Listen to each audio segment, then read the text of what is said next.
की महिमा सुनी और एक महीने पूर्व से रोज 30-40 हजार नाम जप करना शुरू किया। महाराज जी, हम चाहते हैं कि हमारी प्रहलाद जी जैसी संतान हो जिसे कम आयु में ही भगवत प्राप्ति हो जाए, उनकी वाणी आपकी तरह हो जो सबको भक्ति मार्ग की ओर ले जाए।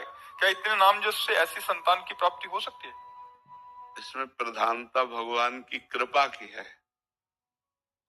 प्रहलाद जी गर्भ में जब थे, वो हिरण्यकश्यप तपस्या कर रहा था, तो देवराज इंद्र, कयाधुन की माता का नाम है प्रहलाद जी की, तो महल में आक्रमण किया। तो कयाधु जी को बंदी बना के ले जा रहे थे, तो देवर्षि नारद जी मिल गए। उन्होंने कहा, कहाँ ले जा रहे हो? बोले, इसके गर्भ में दैत्य हिरण्यकश्यप का बीज है, ये जब बालक रूप में जन्मेगा तो उसका वध करूंगा। तो उनका नहीं, छोड़ो इसे। छोड़ाया और अपने आश्रम ले गए। रोज भगवत कथा सुनाते, रोज महाभागवत धर्म का वर्णन करते, नाम कीर्तन भजन। तो 9 महीने में गर्भस्थ शिशु प्रहलाद महाभागवत बन चुके थे।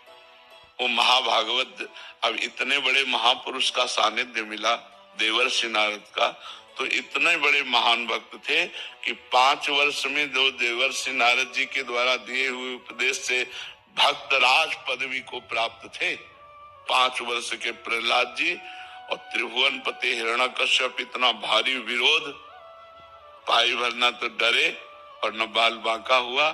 बस हरि के बल पर सब विघ्नों को पार कर गए। तो संत संग, नाम जप और शास्त्र स्वाध्याय, पवित्र आहार, पवित्र वातावरण, तो गर्भस्थ शिशु पर इसका प्रभाव पड़ता है।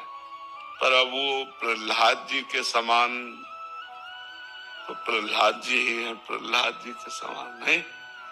5 वर्ष के बालक को अग्नि में जलाया गया, हाथी से रौंदाया गया, पर्वत के नीचे दबाया गया, पानी में डुबाया गया, कुछ नहीं हुआ। या डुबाओगे तो मर जाएंगे, नहीं मर जाएंगे, आग लगाओगे तो जल जाएंगे। प्रहलाद जी को अग्नि ने भी कहीं बाल नहीं झुलसे, कहीं प्रहलाद जी जैसे तो सिर्फ प्रहलाद जी है, दूसरा तो हाँ, भक्त संतान हो ऐसी आकांक्षा करो, लेकिन प्रहलाद जी जैसी तो प्रहलाद जी है। जैसे भगवान ऐसे भगवान के भक्त, प्रहलाद जी जैसे तो प्रहलाद जी।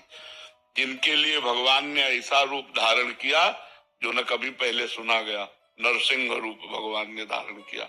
इसलिए हम ये चाहें कि भगवान का भक्त, देशभक्त पुत्र पैदा हो, आकांक्षा करे। पर हम पहले से बता देते, प्रहलाद जी जैसे सिर्फ प्रहलाद जी, क्योंकि वैसी 5 वर्ष का बालक और इतनी महान निष्ठा, त्रिभुवनपति हिरण्यकश्यप से विरोध कर लिया। दैत्यराज कहकर बात करते थे, पिताश्री कह के नहीं बात की। जब से भगवान का विरोध किया, कुछ नहीं। कितनी बड़ी हिम्मत, मतलब 5 वर्ष के बालक में कितना सामर्थ्य होती। तो इसलिए प्रहलाद जी जैसे तो सिर्फ प्रहलाद जी। हम भगवान से चाहें कि हमारे कोई ऐसी संतान हो जो भक्ति करने वाली हो, तो भगवान का भजन करने वाली हो। और जी ऐसे महापुरुष होते हैं, मीरा भाई जी हो गए, नामदेव जी हो गए, महाराज जी इनके पूर्व का पूरा भजन होता है या मतलब इनका जन्म कैसे? नहीं, पूर्व का भजन होता है। कई जन्म तक जब उनकी साधना भजन होती है, तो अब इस जन्म में सिद्ध महापुरुष के रूप में प्रकट हुए। जैसे तुकाराम जी के लिए साक्षात विमान आया, भगवान का साक्षात विमान आया और सदैव विमान पर बैठकर भगवान के धाम में। ये सब महाभागवत जन है, महाभागवत जन। ऋचा पांडे जी।